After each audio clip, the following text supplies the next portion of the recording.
Hey there, this is episode 101 of the first 10 minutes. I'm Tony Parmenter. I'm Steve Halliwell. And I'm Aaron Williams. And this is a video games podcast where we play the first 10 minutes of a video game. Then we sit down here to discuss how well that game communicates itself to the player, both in terms of what the game is about and how to play the game.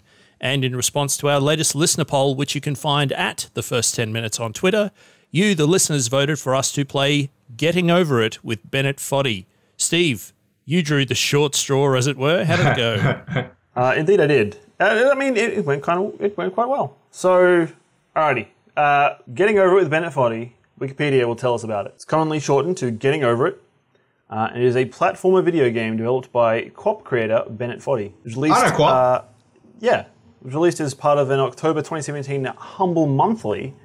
And on October 6, 2017, went on to be played over 2.7 million players, apparently. Whoa. Nice. The Steam version became available in December, and the game was also released on iOS. Developed by Bennett Foddy, published by Humble Bundle, developed in Unity, for those of you playing the home game. Nice. Very good. So on Steam, we get a game I made for a certain kind of person. Oh, right. Okay, I thought you were finishing at a game I made. No. These are intentionally left on new lines in the long-form description. Beautiful, Right. like poetry. Yes. And it says, Getting Over It with Bennett Foddy is a punishing climbing game, a homage to Jazoo's 2002 B-game classic, Sexy Hiking. You move the hammer with the mouse, and that's all there is. With practice, you'll be able to jump, swing, climb, and fly. Great mysteries and a wonderful reward await the master hiker who reaches the top of the mountain. To quote Jethro himself, the hiking action is very similar to the way you would do it in real life. Remember that, and you will do well. Okay. The dot points for the back of the box in the virtual storefront are climb an enormous mountain with nothing but a hammer and pot. Listen as I make philosophical observations about the problem at hand. Between 2 and infinity hours of agonizing gameplay. Oh my god. It says the median time to finish for my playtesters was 5 hours, but the mean was closer to infinity. Oofa doofa. Lose all your progress over and over. Feel new types of frustration you didn't know you were capable of, and magical reward awaits hikers who reach the top. Nice. What's this extended Wikipedia you were talking about? So, I'm going to butcher the name, so I apologize. Okay. Getting Over It revolves around a silent man by the name of Diogenes. Okay. I'd have to go look up the actual pronunciation again. I did, and I've already forgotten it. So I'm like, it's not Dionysus, that's a different person. Sitting in a cauldron wielding a Yosemite hammer, which you can use to grip the object and move himself using the mouse or trackpad. Controls are supported to make the game much harder through the lack of precision in the joysticks. Players try to move the man's upper body and sledgehammer in order to climb a steep mountain. And so, if we look up Diogenes, I'm just going to Aussie it up because I don't know how to say it properly. Diogenes. Yep. We find that he is known as Diogenes the Cynic, a Greek philosopher, one of the founders of the Cynic philosophy, who also lived in a pot, big pot. Right. One might say that in ascending this mountain, Steve, are you taking the cynic route? Oh, fuck off. For You're so welcome. And skip to the end. It's a very hard game. Yes. It's quite difficult. hard. All right. What happened? So my main menu gives me a howling wind, there's a rock on the left side of the screen, and a hammer, apparently a Yosemite hammer. Swings in and hits it, and I get some options of new game, etc. I click new game, and I get a pot with a hammer leaning on it, sort of center left of screen, with a side-on perspective that has a very clearly a 2.5D game setup. That's made clear to me because the background layer looks like it's 2D and very washed out, and the foreground has that cutout you get when there's like a water line intersecting the screen. So I know it's 2.5D. It's a platformer. I know where I'm going, and my Diogenes crawls up out of his cauldron and grabs his hammer. And I see there's a cursor following my mouse movements, and the hammer moves to follow those as well. So the best way to observe Steve's adventures over the next 10 minutes will be to go to the show notes and click on the YouTube link there. Yes. Got a link to the 10-minute video for you to have a look at. Yes. So the things that I learn, or the way that this game teaches me how it works, the hammer is longer than the cauldron is tall. Yep. And so as I move the cursor on like the underside of the cauldron from where I'm currently spawned, like where the game starts on the ground, my character sort of drags himself or pivots himself along as the hammer becomes the contact point with the ground. And that kind of lifts the cauldron and the body of the Diogenes up. And you sort of like have like a clumsy cycle walk. So the thing that I kept thinking about when I was watching my footage back is I'd really like to be able to go, show me the spirograph I made, because it feels like I'm just making endless concentric circles with my mouse cursor. Yeah, it almost, for me, it was almost like, it's kind of like a freewheeling catapult almost, where you have like 360-degree control of this catapult. So the first obstacle I come to is I sort of limp myself along. I'm going to the right because to the left of me there didn't seem to be anything of interest, and there was kind of a tree on that side, so it didn't look like maybe I could go that way. And also it looks like there's just water, and I don't trust this heavy cauldron in water. So go right. It does exactly what you'd expect it to. It does. I find that out later. So I head to the right, and I sort of find there's a tree that's in the foreground. It's in my way, and it takes me, I think, about a minute to climb this tree with my hammer. And so the way that I end up doing that is I sort of loop the hammer over a branch, and what I find here is that only the head of the hammer has collision on it. Yep. Like the handle and the shaft of the hammer don't appear to have collision. Yeah. So I can sort of hook myself and then swing myself around because Diogenes has incredibly strong forearms and biceps, apparently. Yes, every day is chest day when you're Diogenes. When your bottom half is a cauldron. Yeah. Yep. And so it's not too much effort to sort of hook these branches and pull myself up. And I'm looking at this and I'm like, I get it. I thought I'd be good at this game, and I totally am. No, Steve, that was the first. Yes. The first challenge. First challenge, which isn't a challenge, which is just, hey, can you vault over a dead tree? Congratulations. I prefer to call it the first hard. I remember my first hard. So the first thing that I really encounter as a problem, other than this feeling awkward and clumsy, because I'm not in control of this character the way that I expect to be. It's Bennett Foddy, so I assume everyone has probably played QWOP, and it's not the same kind of feeling as QWOP, but it's a similar kind of idea of this doesn't move the way I expect it to. It's kind of, for me, it was sort of more connected to GURP in terms of that idea of like, because with QWOP I never feel like I had control. I was just constantly like, desperately trying to regain control of a steering wheel of a car that had already gone off the bridge. Whereas with GURP, I felt more like, well, I have a set of parameters of what I can do, and I'm always in control of that. It's just from there, it's how far can I extend myself? How far can I push this into a place that kind of like locks me into success? And I felt very similar playing Getting Over It. Yeah. So for the benefit of any listeners who maybe haven't heard of QWOP, it's spelled QWOP, and it's essentially the control of a bipedal character is abstracted through controlling the upper and lower halves of each limb independently with the keys Q, W, O, and P on a keyboard, with the goal being very simple, which is to run 100 meters without falling on your face. Yep. And of course, that's a reasonably straightforward activity typically in a video game, because you would hold an analog stick to the right or left and you would run. And I guess this is an exercise in how simple, straightforward activities, if they're abstracted in the right way, become incredibly tricky. Totally. And that's contrasting that with GURP, which is basically a mountain climbing on the surface, but is Twister with your fingers on a keyboard. Yep. Complex underneath, but simple on the surface. And the bit that feels similar to QWOP to me here is I'm feeling like I'm trying to build a pattern. Right? So I never got good at QWOP, but good enough that it seemed like, okay, there's a rhythm I need to get into here, right? Where I need to hit these keys in a certain order to actually be able to run.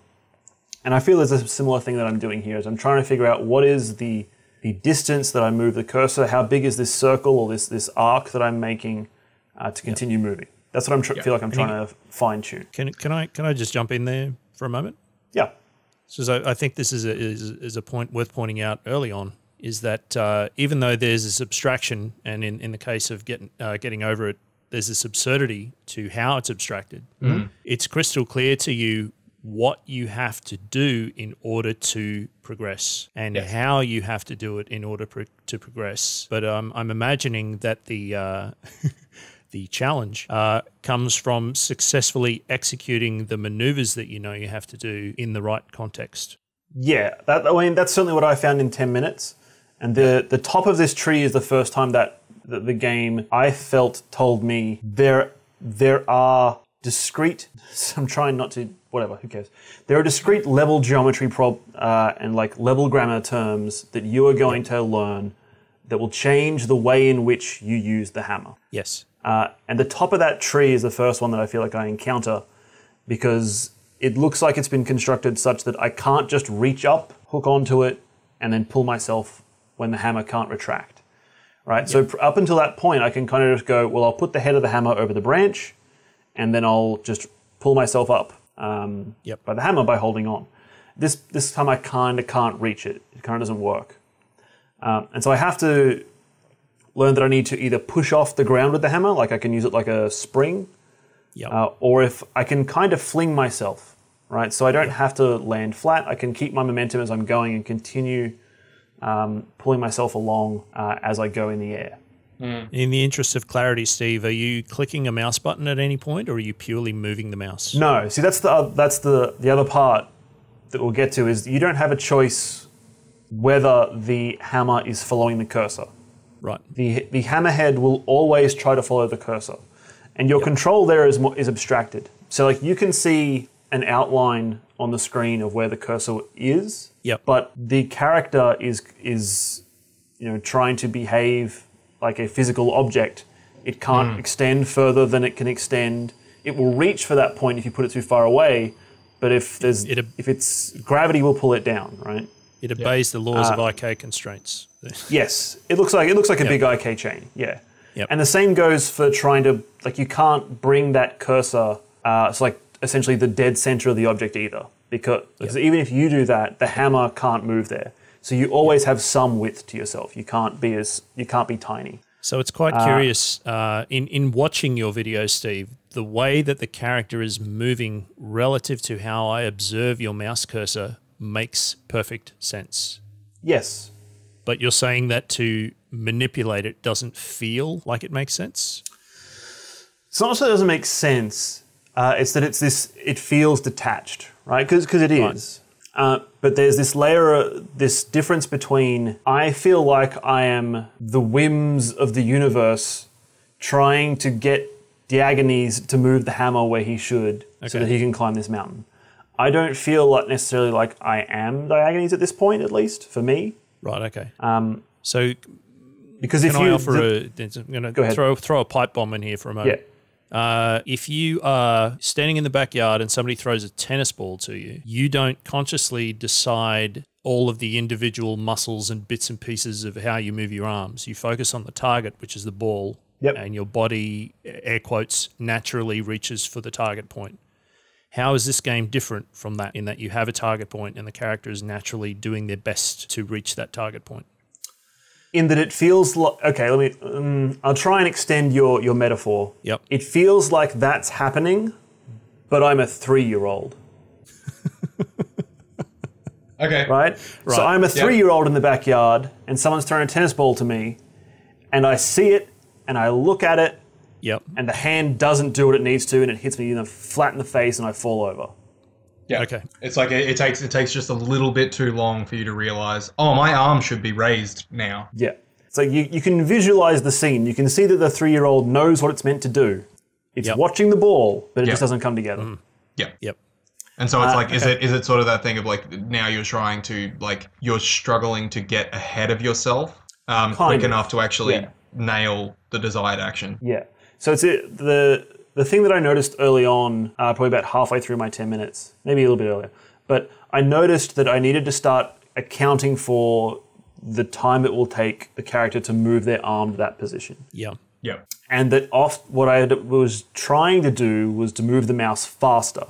Like, oh, I'm in the way, so I'll whip the mouse faster out of the way. And that was not getting me what I wanted. Because what that meant is that my poor reflexes, clumsy 3-year-old character is then flailing their arms very quickly to try and catch up to this cursor that's whizzing by. Yeah. Yep. And that was making it worse in a number of cases. And so it's like this sense of almost like a bull in a china shop kind of thing. You know, when you're walking through an antique store and it's really crowded. There's lots of vases and glass and silverware and everything, and you're like, oh god, I don't want to touch it. Such a common scenario for me in my life. That's like every day. Yeah. There's just tons of them on the way to work. I can't help it. So are you becoming very self-aware, like self-conscious? It's that feeling when you're in that space that's confined and you know that touching something is going to be dangerous. So that's the feeling it gave me, right? Of walking through the antique store going, oh God, don't touch any of it. I don't normally think about my elbows hitting walls in my everyday life because it doesn't happen. But even though it probably won't happen now, I'm suddenly very aware that I need to make it not happen. It's a similar experience that I feel when I'm at a concert or a music festival. I become hyper aware of my limbs and where they are in relation to other people. All right, so tree puzzle solved, Steve? Or? Top of tree puzzle solved. I learnt that I can use my momentum to reach higher areas. I think that's what I needed to learn there, and I did. And then I fall down the other side of the tree. There's ground there, so there's kind of a wall behind me now. I'm sure if I really wanted to, I could climb back over it. But ahead of me, there is a rocky outcropping with still a tree branch on it, so I know I'm still like, you just climbed a tree, keep climbing. So there's sort of a rock that's sort of about the same height as the Cauldron Man's head. Yep. And I need to get myself up and over this. And so this is my first glimpse that, oh no, the tree was very easy. You see, the tree was a very easy thing for you to do. It's time for your second hard. Yes. And so the difference here is... Always better than the first hard. Is with the tree branches, there was a lot of gap between where my anchor points would be. Right, so there's a lot of free space for me to move the hammer from one hook point or one anchor point to the next. Yeah. So my motion in between those was largely at my will. Right, it didn't matter. I didn't need to be precise. But I get a sense here that like when you miss swing or you move too fast or you're too extended because your character can extend and retract how far the hammer is away from you. Yeah. And so this is the point where I start realizing that my greatest enemy is me, right? The thing that will screw me up in this game is going to be my own hammer, right? Because it will bump into something or the character will bump into something. And this is also the point where I learned that the character's head is part of their collider as well as the cauldron. And so I'm going to get in my own way. Seems like this is something you're going to have to get over. It does seem like I'm going to have to get over it. So I do get over this rocky outcropping. So this is the other thing that's been happening during this section is I'm getting this narration with subtitles, presumably from Bennett Foddy. And so what I've heard so far is there is no feeling more intense than starting over. If you delete your homework the day before it was due, as I have, if you've left your wallet at home and had to go back after spending an hour in a commute, if you've won some money at the casino and then put all the winnings on red and it came up black, if you put your best shirt dry cleaned before a wedding and then immediately dropped food on it, and it was actually at that point that I knocked myself off a rock with my hammer and fell back down a small rock. If you've got an argument with a friend and then later discovered that they just returned to their original view, this is a bit where I learned smaller circles maybe is a better approach than the big swinging arcs. Yep. And Bennett Foddy tells me that starting over is harder than starting up. That changes the Rolling Stones to a very great degree. A little bit, yeah. Maybe that's one of the pieces of music that plays later in the game. Maybe. That's your reward.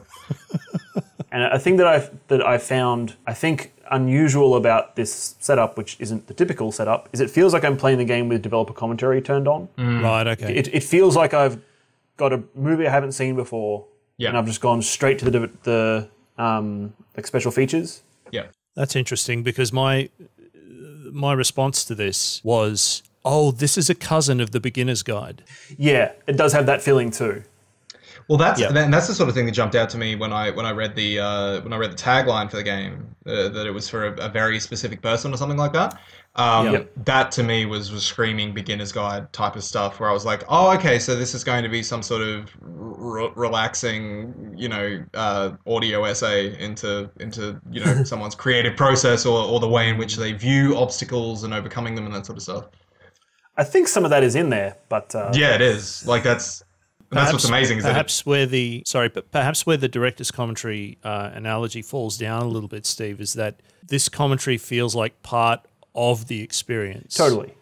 Yeah, it's almost like it'd be a director's commentary if the director and cast were occasionally making comments on your reactions to the film as it was playing out. But I mean, the thinking about the beginner's guide, like if you turn that commentary off, it is not the game that it is. No. And in a similar way, I think this game, if you turn the commentary off, you would still have the mechanical frustration, but you wouldn't have that self-aware aspect of intent. Yes. In the text, in terms of what's actually being said to you. Yes. Because I think that's I believe it's possible to interpret this game as, oh, whoever made this is just being an asshole. Whereas if you actually listen to what's being said, it's not that at all. Yeah, and I think that if you were to try and play this game the first time without it, I definitely agree it would come off very, very differently. Yeah. And this, like how most people are interpreting it on Twitch because they can't hear the commentary. Do you mind if I offer my interpretation of this in terms of like playing versus watching? Please do. Yeah, go for it. I think what we have is there's two sort of paradigms that you can experience this game through, and one of them is enjoyable and one of them is not, but both of them are rewarding. And so I think the one that is enjoyable is to watch the game on Twitch with the streamers, because there's the schadenfreude that comes from experiencing someone else, fall all the way down the cliff, and you see the avatar pause, and then you hear the fuck. There is an enjoyable quality to that. That's not the experience that you get when you play the game, because you're playing it, so you're the one experiencing that frustration. You're the one who got that far up the mountain and then fell back down. But my experience playing it was not enjoyable, but it was rewarding, because what I got was, for lack of a better phrase, words of encouragement from the guy who made the game. When I first fell a great distance and landed, I received some line of dialogue that was akin to, "Wow, you just lost a lot of progress," and it wasn't delivered in such a way that felt like it was delivered with a smirk, that it was delivered with a sneer. It was instead like "Oh man, that sucks, but get over it," like keep going. And so that's what it's the two different ways that I experience this game are either laughing at other people's misfortune, or plugging away at my own efforts to progress through it. Right. So it's strange and perhaps fortuitous, Aaron, that you and I were discussing the myth of Sisyphus earlier today, in a completely different context. Yep, hump day, right? Do you want to perhaps speak to that a little bit through that lens, Aaron? Yeah, totally. I mean, so for those of you who don't know Albert Camus and don't know about the essay The Myth of Sisyphus, Albert Camus was a philosopher who was sort of looked upon as the pioneer, or at least one of the dominant voices in the absurdist philosophical movement, which, to be super reductive about it, is essentially amounts to that human existence is meaningless, and therefore human activity, ambition is pointless, and there is.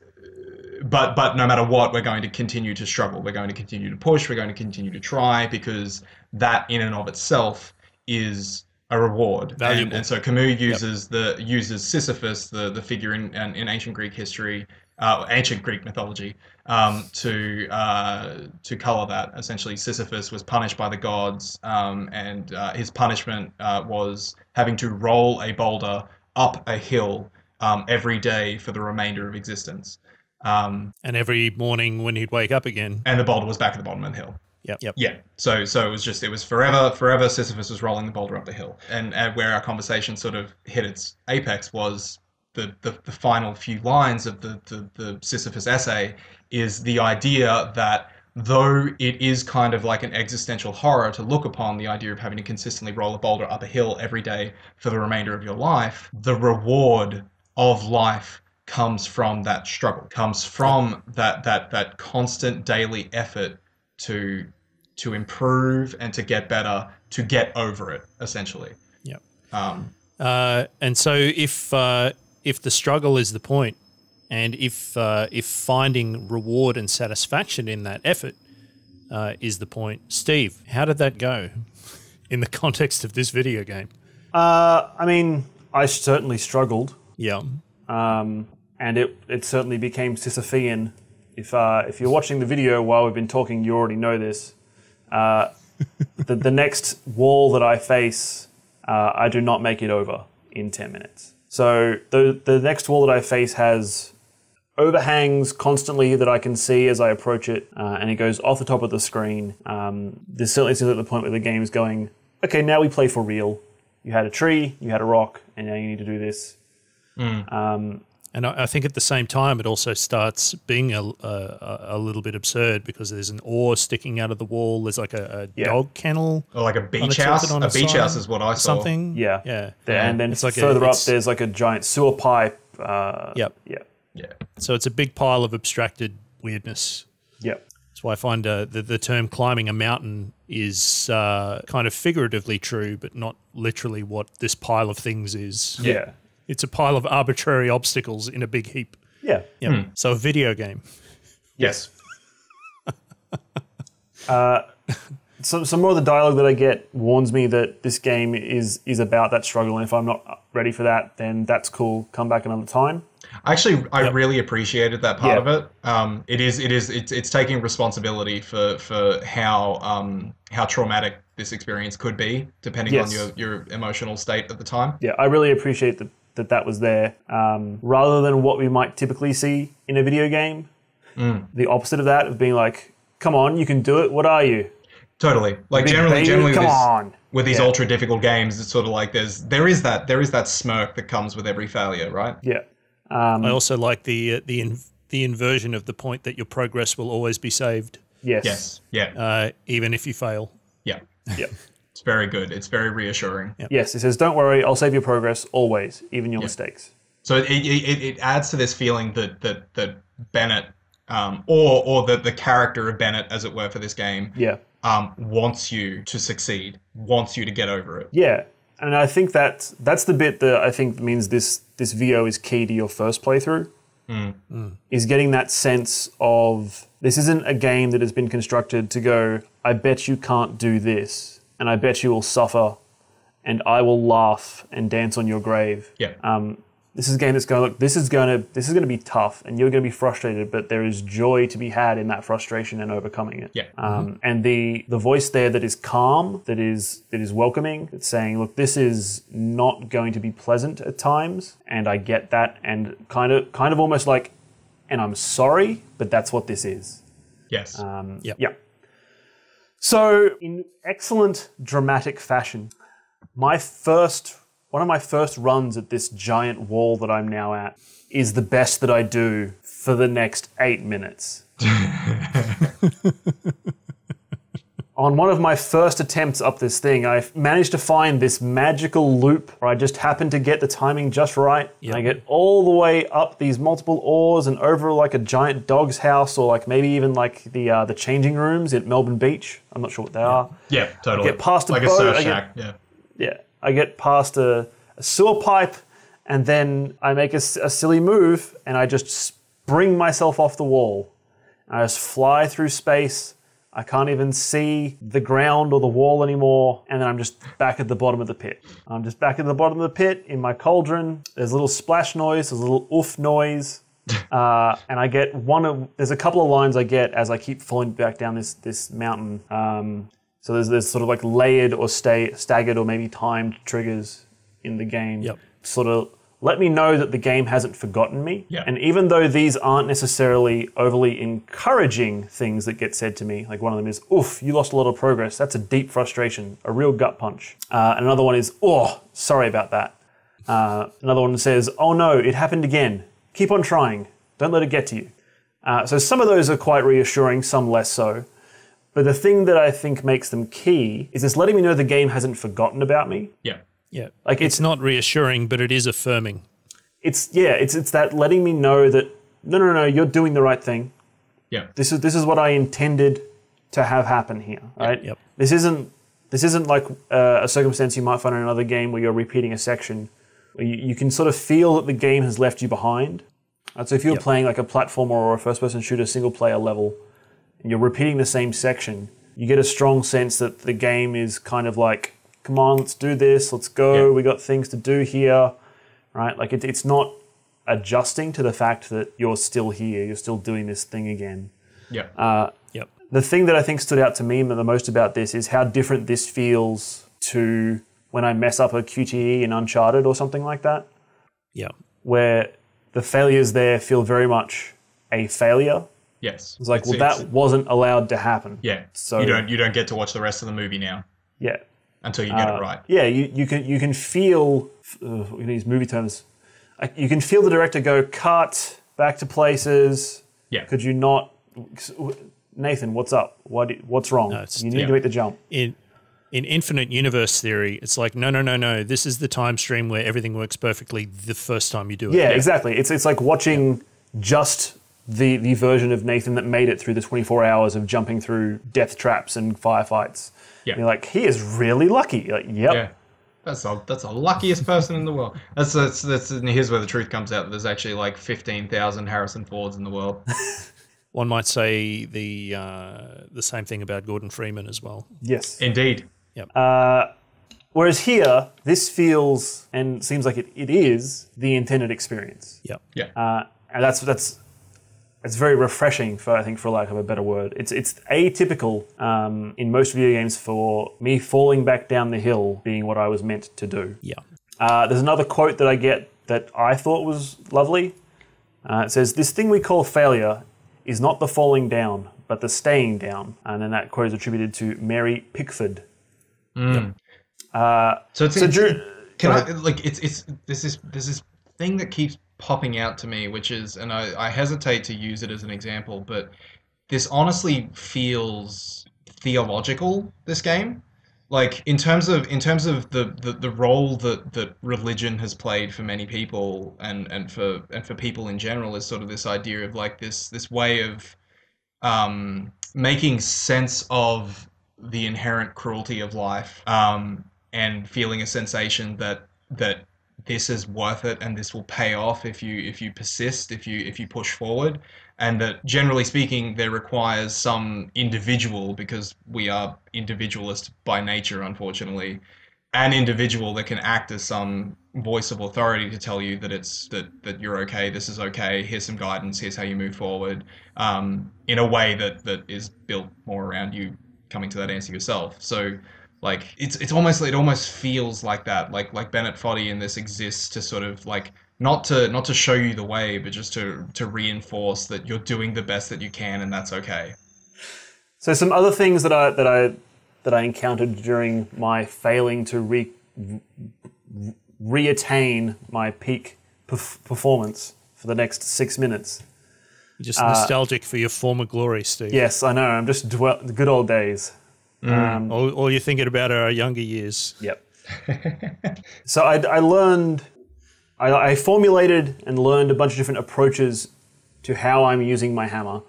I found ways of using it to move a small amount by only just grazing the surface of what I'm touching. I found ways of using it like a pogo stick. Yep. There's a moment where you probably can't see the relief/frustration that I felt when I discovered it, which is that I don't actually need to do this first overhang that I'm at all, right? Like, there's probably a minute solid where I just can't even get up the first one anymore. I've just lost the rhythm. Yep. And then 30 seconds later, I realize I can just reach the second overhang from the ground. I don't even need to do the first one. It's irrelevant. It's not part of the equation. If anything, it makes it more difficult. So I'm realizing these things. I try things that are slower. I try things that are quicker.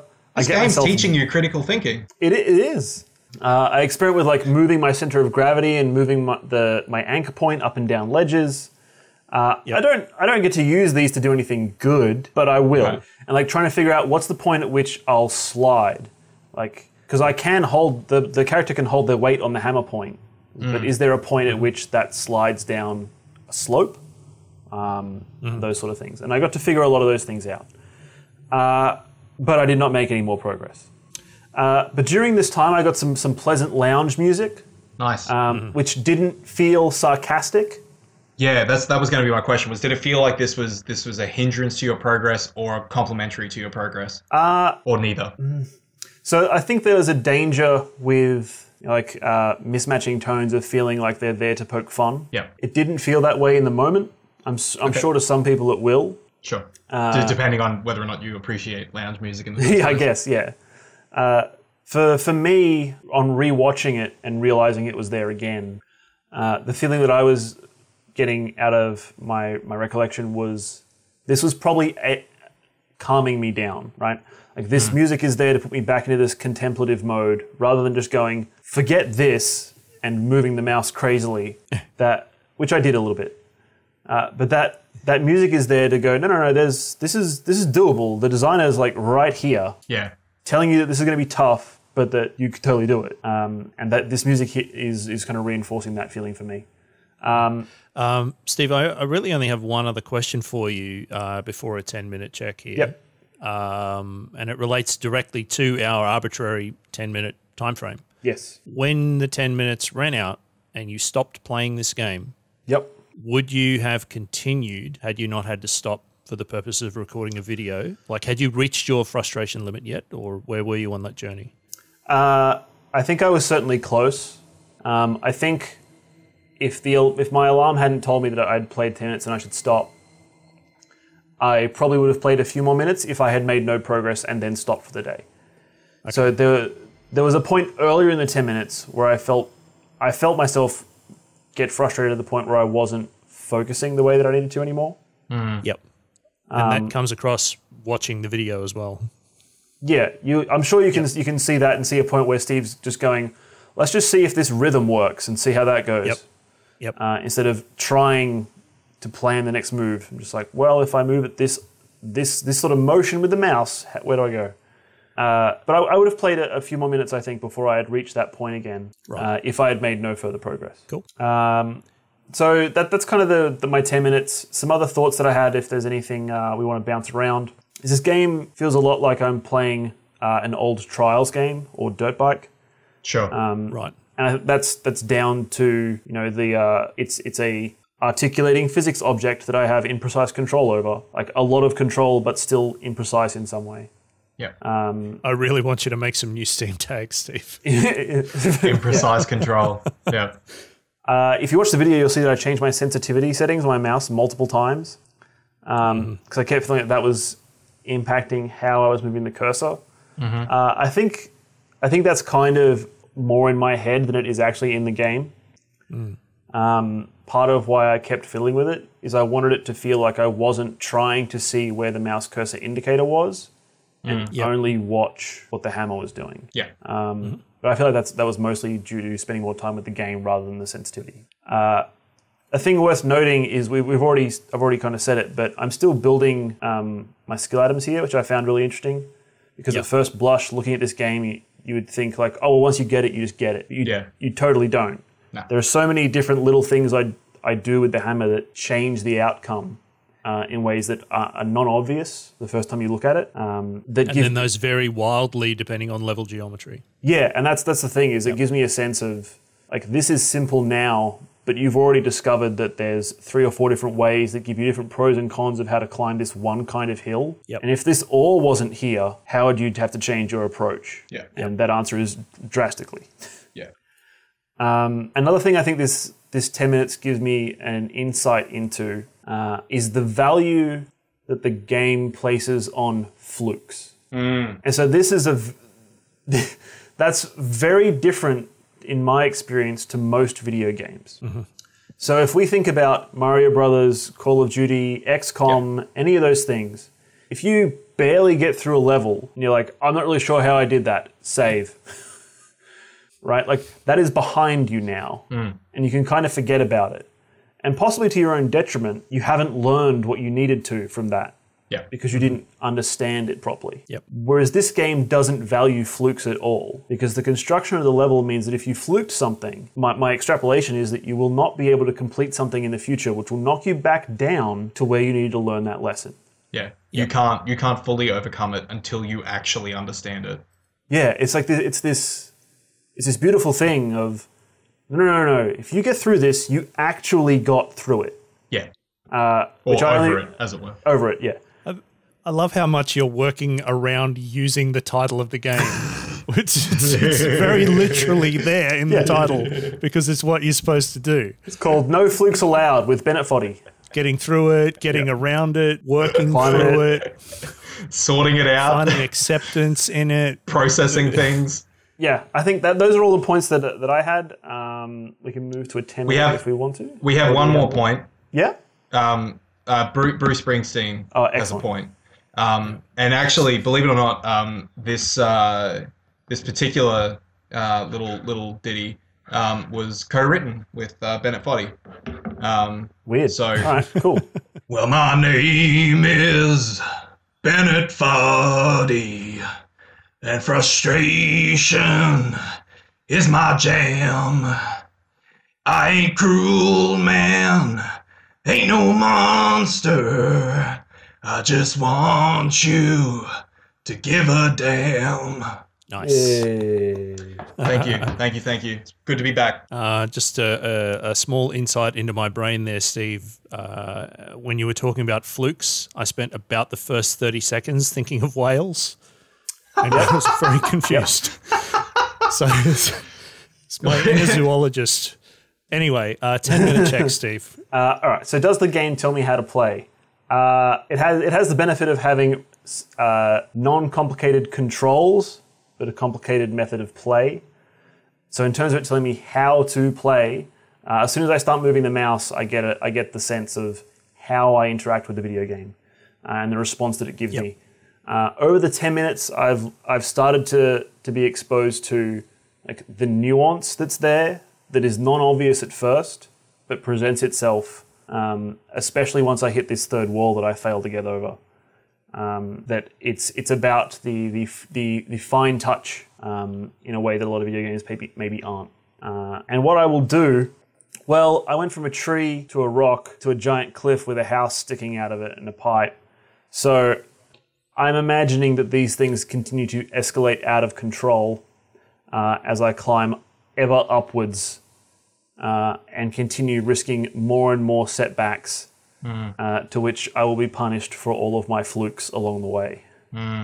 Knowing everything that comes after it, all of the progress you've made that's just after that, and you can't fucking get past this one part because you fluked it. The bit that I love about this is if I kept playing this, I'm now aware that flukes are bad. Yeah. So I won't feel that dread when I get knocked back down. Yeah. I will fluke something and go, oh no. Shit. Because you're like, I'm not going to throw myself off the edge and make myself do it again. But I know I don't know how to do that. Nice. I think we're at the plugs, Steve. Hey. Yeah. Welcome to the plugs. So if you've enjoyed the episode and you'd like to let us know, you could email us. The email address would be contact@thefirst10minutes.com. You can also find us on various online platforms of the social media or otherwise variety. That would be Twitter, Facebook, Instagram, YouTube, Libsyn. They're the main ones that you'll be able to find us on. And in all of those places, we will be the first 10 minutes. Yes. We'd love to hear from you. Hey, Steve, if somebody wants to get in touch with you personally, how might they do that? Sure. Twitter's probably the easiest way, and that is @_Steve Halliwell. Aaron, what about you? If somebody wants to get in touch with you personally, how do they do that thing? To do that, you can also find me on Twitter, where I am @rundownflamingo, spelled how it sounds. And if you'd like to Hey, Tony. Yes, if you'd like to get in touch with me, you can contact me on Twitter as well. My Twitter handle is @Kalinskald. That's KALINSKALD. Please do also jump over onto YouTube and have a look at the Let's Plays that we're doing. We do a whole bunch of them every week. And if you'd like, if you'd like to listen to me interviewing video game developers about what makes them tick, you can listen to my other podcast, Downloadable Context, which you can find at downloadablecontext.com. I believe that brings us to a close. There's just one last thing I wanted to add. We're aiming to do this podcast once a month at the moment. We've been a little bit quiet for a little while. We've all got lots of things going on and lots of different projects that we're working on, but we are going to try and get these to you regularly. But the episodes will be monthly for the foreseeable future. So thanks very much for listening, everyone, and we'll catch you again next time. See ya. Take care of yourself.